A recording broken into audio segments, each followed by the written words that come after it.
Hi மக்களே, welcome to the தடை reports. இன்னைக்கு நம்ம சேனலில் முஃபாசா த லைன் கிங் படத்தோட ரிவ்யூவை தான் பார்க்க போகிறோம். பேரி ஜென்கின்ஸ் தான் இந்த படத்தை டைரக்ட் பண்ணியிருக்காரு. 1994 வெளிவந்த லயன் கிங் படத்தோட ப்ரீக்வல் தான் இந்த கதை. கதையோட ஆரம்பத்திலேயே நமக்கு ப்ரைட் லைன்ஸை காமிக்கிறாங்க. சிம்பாவோட அப்பாவான முஃபாசாவோட கதையை சொல்கிறது தான் இந்த படம்னே சொல்லலாம். எப்படி முஃபாசா ஒரு அனாதையாக இருந்த ப்ரைட் லேண்ட்ஸோட தலைவராக எப்படி ஆனான்றது தான் இந்த படத்தில் சொல்லியிருக்காங்க. இந்த கதையை பார்த்தீங்கன்னா ரஃபிகி சிம்பாவோட பொண்ணு கியாரா கிட்ட முஃபாசாவோட கதையை சொல்லி ஆரம்பிக்கிறாரு. ஒரு பெரிய வெள்ளம் வர்றதுனால முஃபாசா அவரோட சின்ன வயசுலேயே தன்னோட பேரண்ட்ஸை விட்டு பிரிஞ்சு வந்துடுறாரு. அப்போ தான் இவர் டாக்காவை சந்திக்கிறாரு.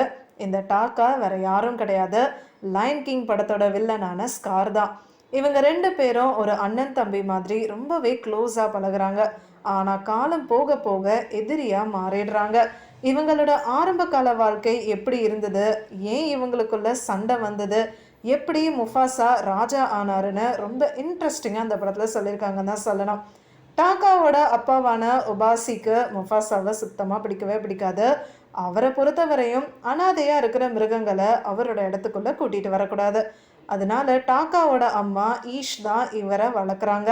அதில் இருந்தே டாக்காவும் முஃபாசாவும் ரொம்ப பாசமாக பழக ஆரம்பிக்கிறாங்க. எப்பவும் போல ஆண் சிங்கம் ஒபசி தூங்கிட்டு இருக்கும்போது டாக்காவோட அம்மா தான் வேட்டைக்கு போய் எல்லா வேலையுமே செய்கிறாங்க. ஸோ முஃபாசா முழு நேரமும் இவங்க கூட தான் டைம் ஸ்பெண்ட் பண்ணுறாங்க. இதுக்கு நடுவில் தான் ஆல்பினோ லயன் கூட்டத்தை சேர்ந்த கிரோஸ்ன்ற ஒரு படை இங்கே வருது. இவங்க கிட்ட இருந்து முஃபாசா டாக்காவை பத்திரமா கொண்டு போனோம். இப்படி இவங்க ரெண்டு பேரும் தப்பிச்சு போகிற இடம் தான் மில். இந்த இடம் பச்சை பசேல்னு ரொம்பவே அழகாக ரம்யமாக இருக்கு. இங்கே தான் இவங்க ரெண்டும் பேருமே சராபின்ற பெண் சிங்கத்தோட ஃப்ரெண்ட் ஆகுறது. அதுக்கப்புறமா ஹார்ன்பில் பறவையான சாசு, மாண்ட்ரல் குரங்கான ரஃபிகியோட நட்புன்னு எல்லாத்தையுமே இவங்க இங்கேருந்து தான் ஆரம்பிக்கிறாங்க. ஆனால் என்னதான் டாக்காவும் முஃபாசாவும் ரொம்ப க்ளோஸாக இருந்தாலும் சரபிக்கு முஃபாசாவை ரொம்பவே பிடிச்சு போயிடுறது. அதுக்கப்புறம் ஒரு கட்டத்துக்கு மேலே முஃபாசாவுக்கு மரியாதையும் கிடைக்க ஆரம்பிக்குது. ஸோ இதில் இருந்து தான் டாக்காவுக்கும் முஃபாசாவை பிடிக்காம போயிடுது. ஒருத்தனோட வாழ்க்கையில் ஃபெயில் ஆனாலும் அதிலிருந்து எப்படி மீண்டு வந்து சக்ஸஸ் ஆகுறான்ற தத்துவத்தை சொல்கிற மாதிரி தான் இந்த கதை அமைஞ்சிருக்குன்னு சொல்லலாம். முஃபாசாவோட கேரக்டரை கொண்டு வந்திருக்கிற விதம் ரொம்பவே நல்லா இருந்தது. முஃபாசாவோட சின்ன வயசில் நடந்த பெரிய இழப்பு, அதுக்கப்புறம் டாக்காவோட ஏற்படுற நட்பு, கடைசியாக ஒரு தலைவராக இவர் எடுக்கிற முடிவுகள்னு ரொம்ப அருமையாக இவரை காமிச்சிருக்காங்க. ஒரு அனாதையாக இருந்து எப்படி இவர் ராஜாவானாருன்ற அந்த எமோஷ்னல் ஜேர்னியை ரொம்ப அருமையாக கொண்டு வந்திருக்காங்கன்னு தான் சொல்லணும். ஒயிட் லயனான கிரோஸுக்கும் அபாசிக்கும் நடுவில் நடக்கிற பிரச்சனையை இன்னும் டீட்டெயில்டாக காமிச்சிருந்தா நல்லா இருந்திருக்கும்னு தோணுது. இந்த படத்தோட விஷுவல்ஸ் தான் சொல்லியே ஆகணும். இதை பார்க்குறதுக்கு ரொம்பவே நல்லா இருந்தது. ப்ரைட் லேண்ட்ஸை பார்க்குறதுக்கு ரொம்ப அமேசிங்காகவும், அதே சமயம் சவானா இடத்த காமிக்கிறதா இருக்கட்டும், கேரக்டர்ஸோட எக்ஸ்ப்ரெஷன்ஸ்னு எல்லாமே ரொம்ப டீட்டெயில்டாக கொடுத்துருக்கிறது இந்த படத்துக்கு பெரிய ப்ளஸ் பாயிண்ட்னே சொல்லலாம். இந்த படம் டப்டு வெர்ஷனில் ஹிந்தி, தெலுங்கு, தமிழில் ரிலீஸ் பண்ணியிருக்காங்க. அதுலேயும் பெரிய பெரிய ஆக்டர்ஸ் தான் இந்த படத்தோட கேரக்டர்ஸ்க்கு வாய்ஸ் கொடுத்துருக்காங்க.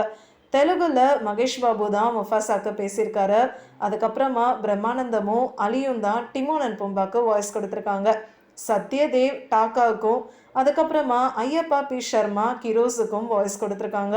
தமிழில் பார்த்தீங்கன்னா அர்ஜுன் தாஸ் தான் முஃபாசாக்கு பேசியிருக்காரு. அசோக் செல்வன் டாக்காவுக்கும், ரோபோ சங்கரும் சிங்கம் புலியும் டிமோன் அண்ட் பும்பாக்கு வாய்ஸ் கொடுத்துருக்காங்க. அதுக்கப்புறமா நாசர் தான் கீரோஸுக்கு வாய்ஸ் கொடுத்துருக்காரு. கடைசியாக ஹிந்தியில் பார்த்தீங்கன்னா ஷாருக் கான் தான் முஃபாசாக்கு பேசியிருக்காரு. ஆர்யான் கான் சிம்பாவா, சஞ்சய் மிஸ்ராவும் ஸ்ரேயஸ் தல்படேவும் டிமோன் அண்ட் பும்பாக்கு வாய்ஸ் கொடுத்துருக்காங்க. மக்ரந்த் தேஷ்பாண்டே ரஃபிகிக்கும், மேயாங் சாங் டாக்குக்காவும் வாய்ஸ் கொடுத்துருக்காங்க.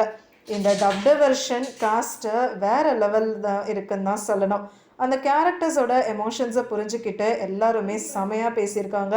ஸோ இந்த படத்தை பார்க்க மிஸ் பண்ணிடாதீங்க. கண்டிப்பாக உங்கள் ஃபேமிலி அண்ட் ஃப்ரெண்ட்ஸோட போய் பாருங்கள். உங்களுக்கு இந்த வீடியோ பிடிச்சிருந்ததுன்னா லைக் பண்ணுங்கள், ஷேர் பண்ணுங்கள், சப்ஸ்கிரைப் பண்ணுங்கள் அண்ட் மறக்காமல் கமெண்ட் பண்ணுங்கள்.